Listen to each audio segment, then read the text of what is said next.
Hey guys, I'm Irfan and today in this video I'm going to show you how you can cast your mobile phone to your TV. So without wasting further more time, let's get started.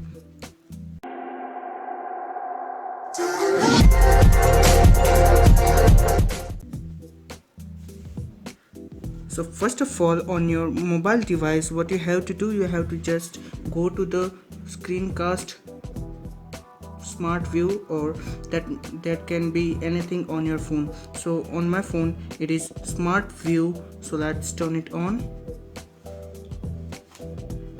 Okay, so it has been turned on. Now on your TV, just go to the settings.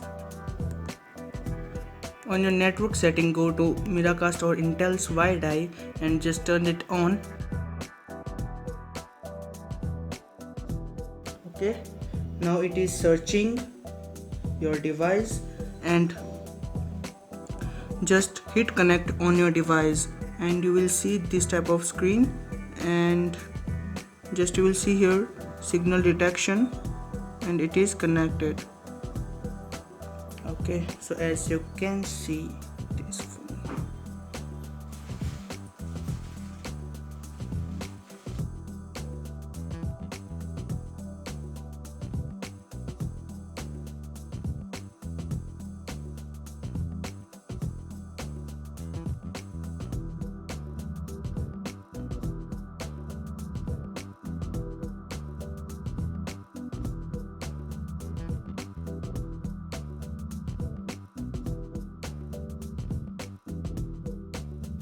So here on your phone you can just click on this and you can want to pause the sharing or change the device or the just disconnect.